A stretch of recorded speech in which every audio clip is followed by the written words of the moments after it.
Hello बच्चे, स्वागत है आपका। अ पिंच ऑफ स्नफ कहानी पढ़ रहे थे हम लोग, जिसमें इस वीडियो में हम लोग 59वें पैराग्राफ तक इस कहानी को समझने वाले हैं। वीडियो को लास्ट तक ध्यान से देखिए, क्योंकि इसके बाद 59वें पैराग्राफ के बाद आपके बुक में कुछ क्वेश्चन आंसर्स हैं। उन क्वेश्चन आंसर्स को भी मैं एक्सप्लेन करूंगा, और इसके साथ साथ यहाँ तक की रीडिंग में जितने भी पॉसिबल ऑब्जेक्टिव क्वेश्चन हो सकते हैं उन्हें भी हम लोग देखते हुए आगे बढ़ेंगे। और हाँ, एक जरूरी बात कि अगर आपने पिछले 4 पार्ट्स इस वीडियो के नहीं देखे हैं तो मैंने लिंक डिस्क्रिप्शन में दे दिया, उसे जरूर देख लीजिए। और अगर आप देख चुके हैं तो फिर देर किस बात की, चलिए शुरू करते हैं। कहानी हमारी यहां तक पहुंची थी कि लाला सोहन लाल को नानू काका ने बाहर आने पर मजबूर कर दिया था, एचबी का नाम लेकर, हजरत बरकत का नाम लेकर। उसे हमने यहां तक में समझ लिया था, इसलिए इसके आगे हम लोग समझना शुरू करेंगे। And from then on everything was smothered in the saccharine courtesy of the seasoned political campaigner। हमेशा की तरह पहले इंपॉर्टेंट वर्ड्स को देख लेते हैं। स्मूदर्ड, स्मूथ मतलब होता है बहुत ही चिकना जैसा, और स्मूदर्ड यानी कि बिल्कुल चिकनाहट किया हुआ।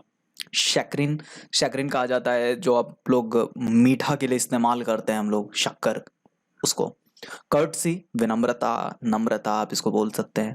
सीजन्ड छिड़का हुआ, बिल्कुल मिलाया हुआ। और पॉलिटिकल यानी राजनीतिक, और कैंपेनर यानी प्रचारक जो उसका अनुभवी होता है। कहने का मतलब क्या है? कहने का मतलब ये है क्या कि जैसे ही वो बाहर आए लाला सोहन लाल, उसके बाद से क्या हुआ, कहानी पूरी बदल गई। पहले तो उसका सेक्रेटरी चाह रहे थे कि मिले ही नहीं, लेकिन जैसे ही एचबी का नाम सुना तो उन्हें लगा ये बंदा हमारे काम का है, मेरे बेटे की पैरवी हो सकती है, और इसलिए वो बाहर आया। और बाहर आने के बाद क्या किया उसने? बिल्कुल स्मूथली, बहुत ही आराम से, बहुत ही चिकनाई के साथ बातें रखनी शुरू की। As soon as the introductions were over, the secretary was sent bustling off to order coffee and sweetmeats and pan। यहाँ पे इंपॉर्टेंट वर्ड्स, इंट्रोडक्शंस यानी कि परिचय वगैरह हो गया, नॉर्मली जितना भी होना था। बसलिंग ऑफ बहुत ही तेजी के साथ, हड़बड़ाहट में उसको भेजा गया। किस चीज़ के लिए भाई? तो ऑर्डर करने के लिए कॉफ़ी, स्वीटमेट्स, स्वीटमेट्स कहते हैं मिठाई को, और पान, पान वगैरह मंगवाने के लिए उसको भेजा गया। दे स्पैड guardedly about zamindars and votes and the weather for a few minutes before coming to brass tacks। यहाँ कुछ इंपॉर्टेंट वर्ड्स जैसे स्पैड मतलब बिताना, गार्डेडली मुश्किल से, वेदर मौसम, और ब्रास टैक्स जो यूज किया गया है, ब्रास टैक्स कहता है मुद्दे की बात को कहा जाता है। तो कहने का मतलब ये है क्या कि उन्होंने थोड़ी देर तक जमींदारों के बारे में बातें की, वोट्स वगैरह के बारे में बात किया, वेदर यानी मौसम के बारे में बात किया, और कुछ मिनट तक करने के बाद वो सीधा मुद्दे पर आ गए। मुद्दा क्या था? तो वो सोहनलाल कहता, I hear you know Hazrat Barkat Ali. Well, Sohanlal said with an ingratiating green.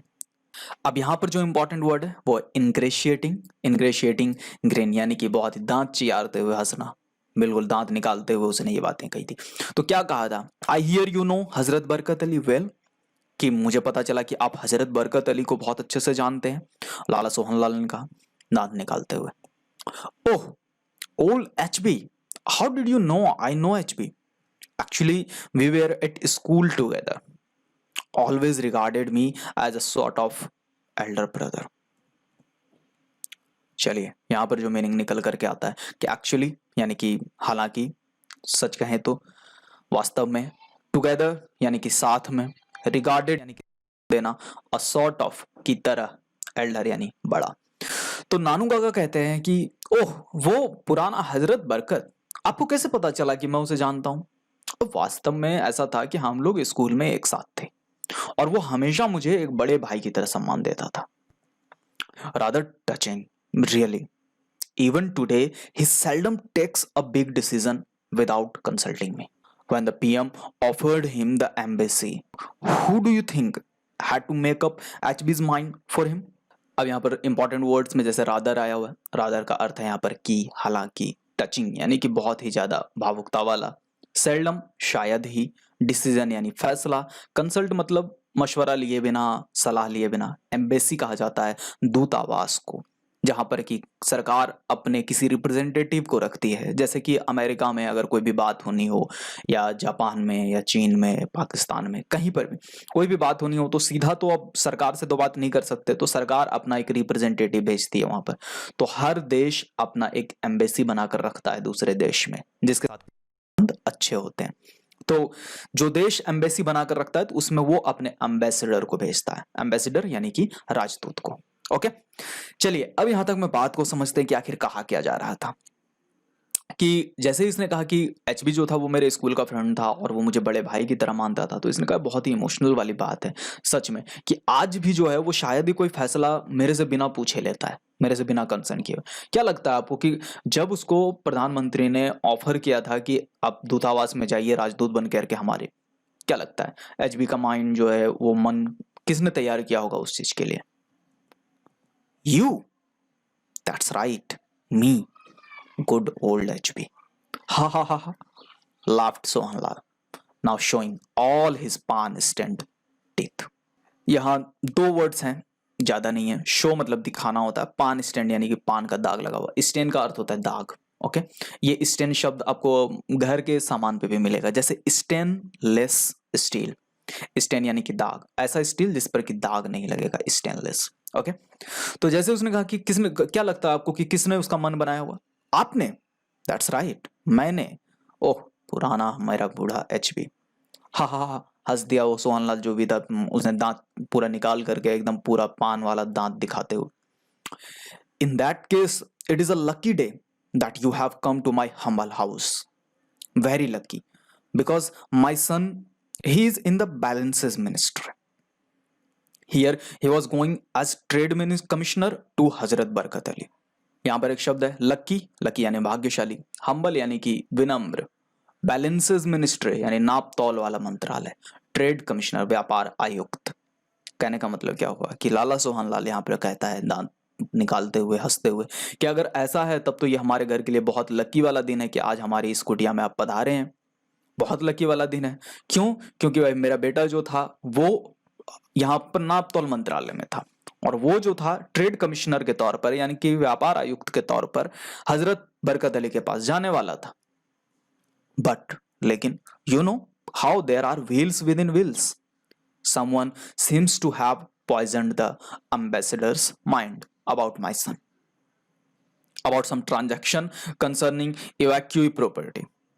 Actually, it was a perfectly legitimate, पहला word wheels within wheels, wheels within wheels का मतलब हुआ बिल्कुल मारा मारी होना किसी चीज के लिए, पॉइजन यानी जहर भर देना, ट्रांजैक्शन यानी लेन देन, कंसर्निंग उस चीज से जुड़ा हुआ, उस चीज को लेकर, इवैक्यूई प्रॉपर्टी कोई खाली करवाने वाला जमीन, परफेक्टली पूरी तरह से, लेजिटिमेट का अर्थ होता है कानूनी।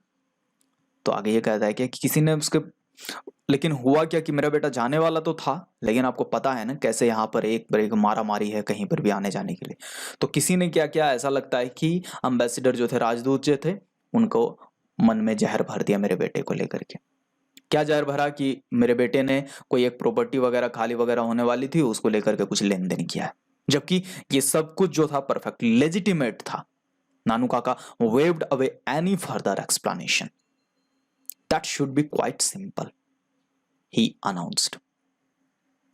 यहां पर इंपॉर्टेंट वर्ड्स में पहला है वेव्ड अवे। वेव अवे का मतलब होता है बिल्कुल नकार देना, टाल देना। फर्दर यानी कि आगे का, एक्सप्लेनेशन कोई भी व्याख्या, सफाई, क्वाइट बिल्कुल, अनाउंस यानी कि घोषित करना, उस चीज को लेकर के घोषणा कर देना।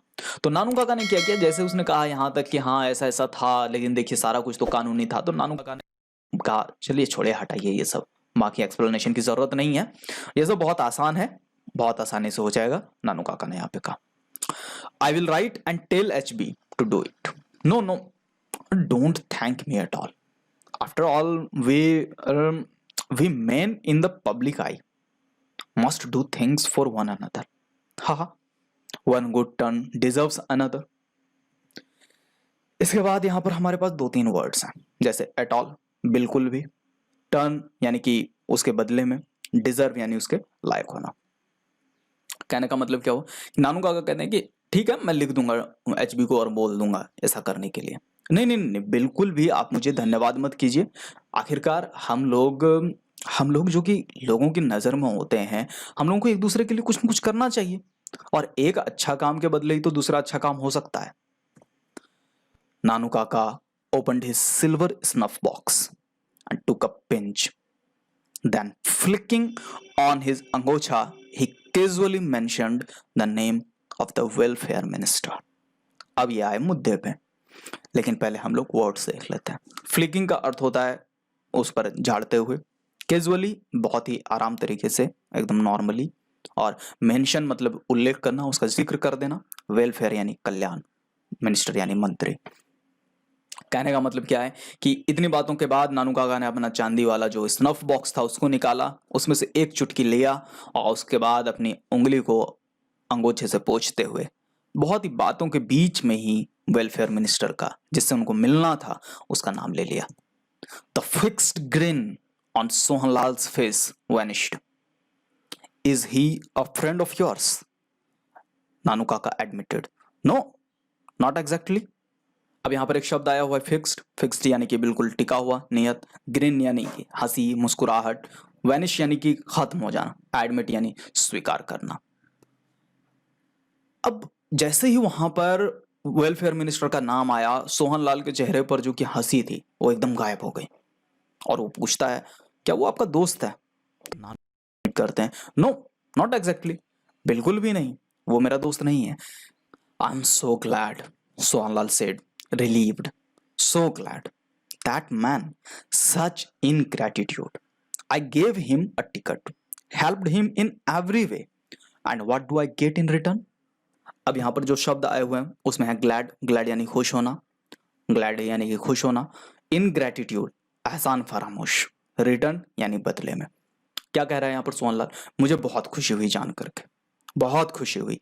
वो आदमी इतना एहसान फरामोश है, मैंने उसे टिकट दिया, उसे हर तरीके से मदद की, और अब मुझे बदले में क्या मिल रहा है?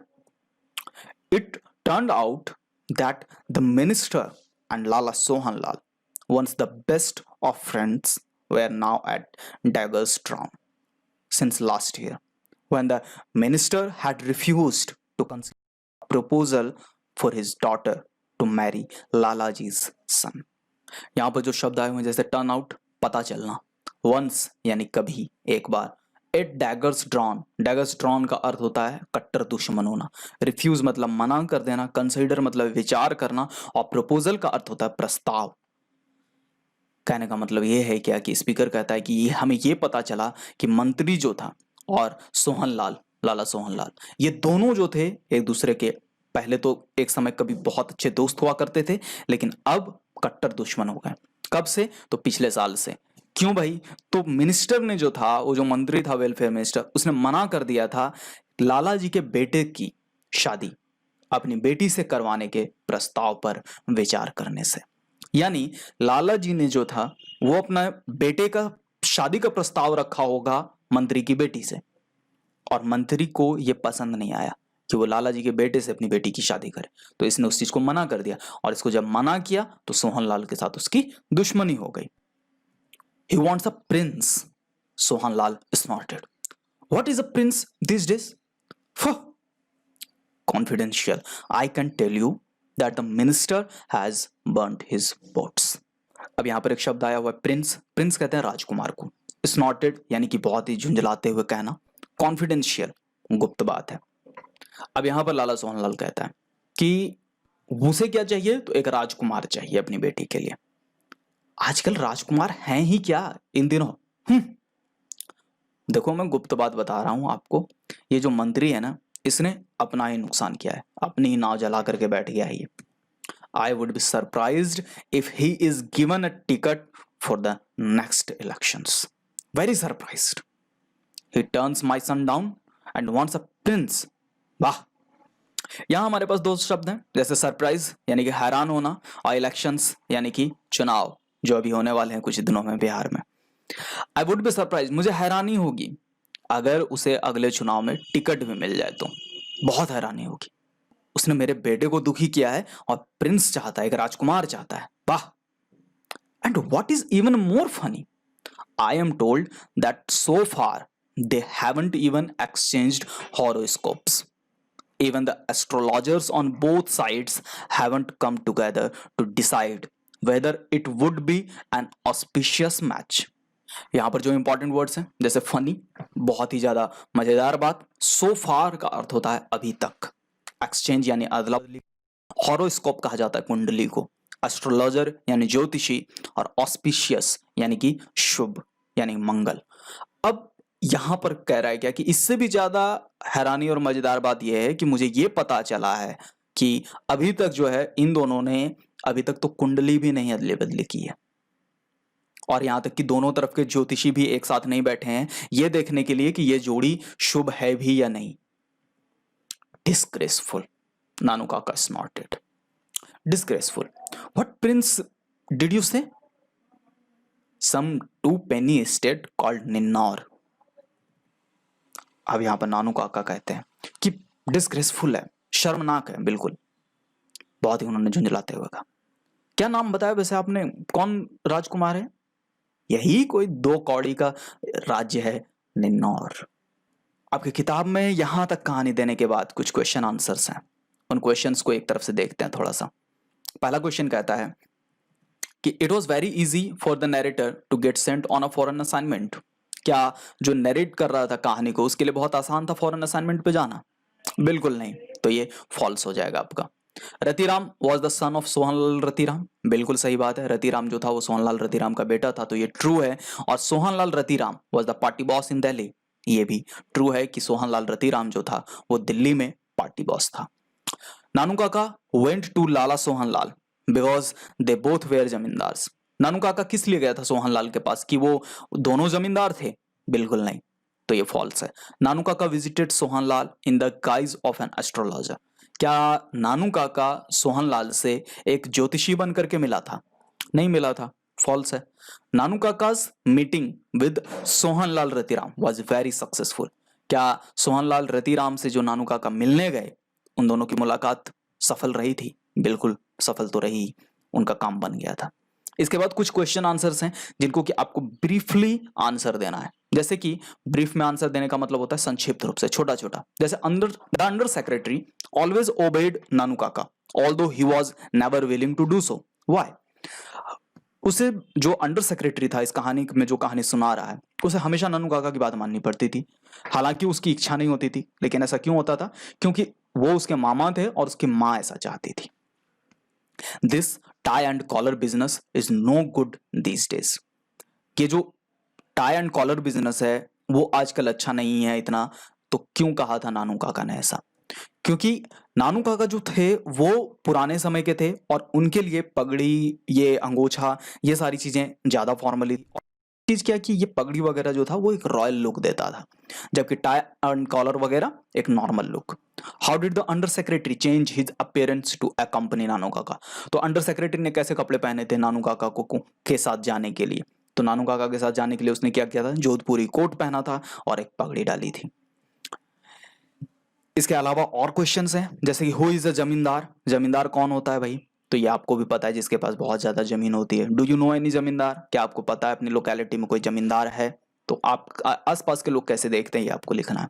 हाउ डिड नानू काका इंप्रेस सोहनलाल रतिराम? कैसे इंप्रेस किया? तो उसने एचबी अली का नाम लेकर इंप्रेस किया था।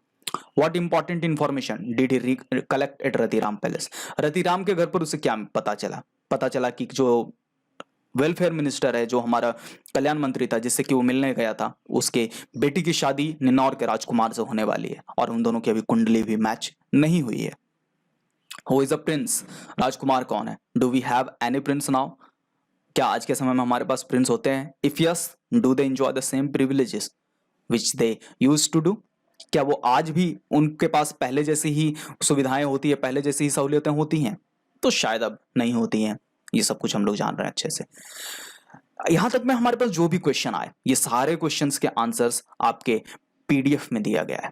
अगर आपने अभी तक पीडीएफ नहीं लिया है तो पीडीएफ जरूर लीजिए, ताकि आपको पता चल सके कि एग्जाम में कोई भी क्वेश्चन है तो उसका आंसर वगैरह आप कैसे लिख सकें। और अगर आपने लिख लिया है, आपने ले लिया है पीडीएफ, तो उसके क्वेश्चंस को नोट्स बनाइए, बीच बीच में समय निकाल करके उसका नोट्स बनाइए, समय समय पर उसे रिवाइज कीजिए, ताकि बोर्ड में आप अच्छा परफॉर्म कर सकें। इसके साथ ही हमारे कुछ पॉसिबल ऑब्जेक्टिव क्वेश्चंस हैं यहाँ पर जो कि निकल सकते हैं। जैसे कि पहला क्वेश्चन है कि Nanu Kaka told Sohan Lal that he and HB. Ali were it dash together. तो यहाँ पूछा जा रहा है कि नानू काका और एच.बी. अली कहाँ थे साथ में, स्कूल में थे। Nanu Kaka said that he made up the HB's mind when PM offered him the, कब उसने एच.बी. का माइंड मेकअप किया था, जब पीएम ने उसे क्या ऑफर किया था, एम्बेसी, दूतावास ऑफर किया था। इसके बाद हमारा अगला क्वेश्चन है कि सोहन लाल का जो बेटा था was in the dash ministry, कौन से मंत्रालय में था, तो बैलेंसेस मिनिस्ट्री में था, नाप तौल वाले मंत्रालय में था। सोहन लाल का बेटा was going as dash to the Barkat Ali, क्या चीज के रूप में जा रहा था, तो ट्रेड कमिश्नर के रूप में जा रहा था। इसके साथ ही हमारे पास एक क्वेश्चन और निकल सकता है कि welfare minister was marrying his daughter to the prince of dash state. तो ये जो कल्याण मंत्री था वो अपनी बेटी की शादी किससे करने वाला था, कहां का राजकुमार था वो, तो वो निन्नौर का राजकुमार था। अगले वीडियो में हम लोग इस कहानी को पैराग्राफ 74 तक समझेंगे। आपके पीडीएफ नोट में ये 114 नंबर पेज तक होगा। अपने पीडीएफ नोट से उसे वहां तक जरूर पढ़िए और पढ़ने के बाद ही अगले वीडियो को देखिएगा। आपका होमवर्क यहाँ से आगे यही रहेगा कि 59वें पैराग्राफ तक जहां तक हमने समझा वहां तक की समरी को लिखिए, जो क्वेश्चन आंसर्स हैं उन्हें देखिए एक बार, पैराग्राफ 74 तक रीडिंग दे करके अगले वीडियो को देखिएगा और वहां तक में जो भी इंपॉर्टेंट वर्ड्स मिलते हैं उसे जरूर नोट कर लीजिएगा। मिलता हूं मैं आपसे अगले वीडियो में इस वीडियो के पैराग्राफ 74 तक के एक्सप्लेनेशन के साथ। तब तक अपना ख्याल रखिए, खुश रहिए और कुछ नया सीखते हुए एक बेहतरीन दिन बिताइए। वीडियो में अंत तक साथ बने रहने के लिए बहुत बहुत बहुत शुक्रिया।